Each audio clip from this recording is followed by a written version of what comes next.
Welcome to this explainer. Look, if you're a computer science student staring down a looming network security exam, you are in the exact right place. Today, we're going to efficiently master two of the absolutely most critical and honestly most often confused cryptographic concepts out there: digital signatures and digital certificates. We'll break down the core concepts, differentiate them crystal clearly, and give you the exact talking points you need to absolutely nail your test. All right, here's a quick look at our syllabus breakdown for today. We've got 1. The online trust problem. 2. What are digital signatures? 3. The signature verification process. 4. What are digital certificates? 5. The certificate authority. And finally, 6. Exam takeaways. Section 1. The online trust problem. So whenever data gets transmitted over a public network, like the internet obviously, there is an inherent lack of trust. I mean, we just have to assume that eavesdroppers or hackers are lurking, right? Which leads us to a massive foundational question. How do you actually know an online message really came from who it claims to be? When your data travels, there's this constant risk of tampering, like someone altering the data mid-flight, or spoofing, or a hacker just pretends to be a legitimate sender. We need a bulletproof way to guarantee confidentiality, authenticity, integrity, and non-repudiation. Section 2. What are digital signatures? Okay, so a digital signature is basically an electronic way of validating the authenticity of digital documents. It gives you solid proof that a document was sent by a known user and, crucially, that it hasn't been tampered with during transmission. Think of it kind of like a tamper-evident wax seal on a physical letter, right? If the seal is broken or looks a bit off, you know the letter was compromised. But if it's perfectly intact and matches the sender's crest, you can trust both the contents and the sender's identity. Now listen up, because here is a classic exam trap that catches so many students. You might logically think a digital signature involves encrypting the entire message. Well, actually, scratch that. It doesn't. Encrypting a whole massive document just takes way too much processing time. So instead, we use a hashing algorithm, something like MD4 or MD5, to convert the plain text message into what's called a digest. And a digest is simply a fixed-size numeric representation of that message's contents. We then encrypt only this much smaller digest to create the actual digital signature. It's a real game changer for efficiency. Section 3. The signature verification process. All right, let's take a look at the macro view of this whole process. This is something you will definitely need to have memorized for your test. Basically, a sender starts with a plain text document, creates a digest, encrypts it, and then sends it on over to the recipient, who then performs their own checks. Let's chunk this complex math down into 4 logical steps for your notes. Step 1, the sender puts the plain text message through a hashing algorithm to generate that digest we just talked about. Step 2, the sender encrypts the digest using their own private key. And boom, this encrypted digest is the digital signature.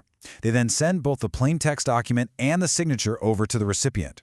Okay, step 3, the recipient gets the files and decrypts the digital signature using the sender's public key. This reveals the original digest.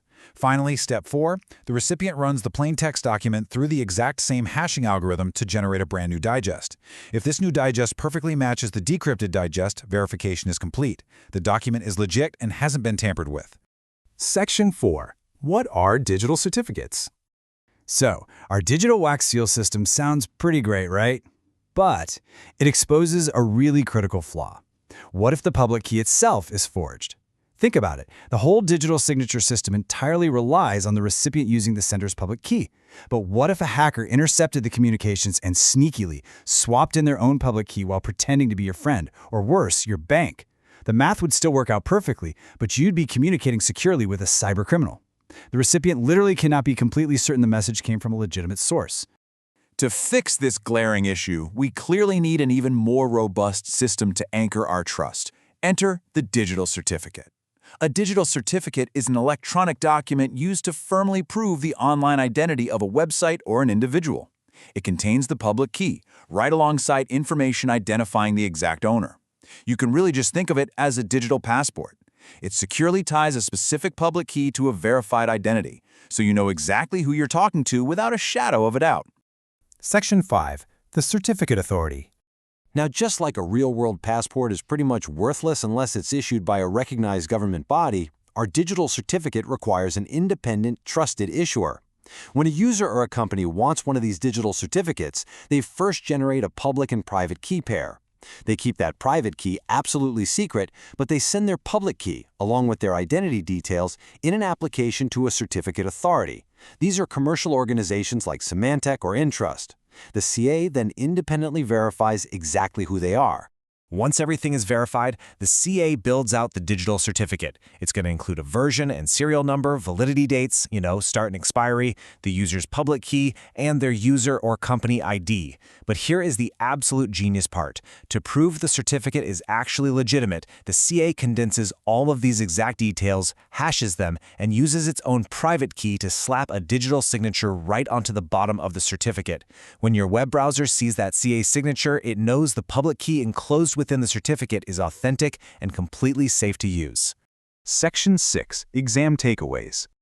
Okay, if you're asked on the exam to differentiate these two concepts, this is your conceptual breakdown right here. A digital signature validates the document itself, its authenticity, and its data integrity, basically proving it wasn't tampered with. On the flip side, a digital certificate validates the ownership of the public key, proving the identity of the person or server you're communicating with. But simply, the signature protects the data, and the certificate protects the identity.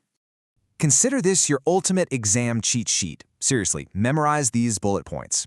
If you get a question asking for the purposes of a digital signature, you want to list these four: authentication, non-repudiation, data integrity, and confidentiality. And if you're asked to list the core items found on a digital certificate, make absolutely sure you mention the serial number, the validity dates, the owner's public key, and, crucially, the CA's digital signature. These are high-yield takeaways that your examiners are specifically going to be looking for. As we wrap up this explainer, I want to leave you with a bit of a provocative thought. We have built this entire massive architecture of global trust on complex mathematical encryption. But as quantum computers continue to emerge, with the potential to crack our current algorithms in literally seconds, how will digital certificates survive tomorrow's technology?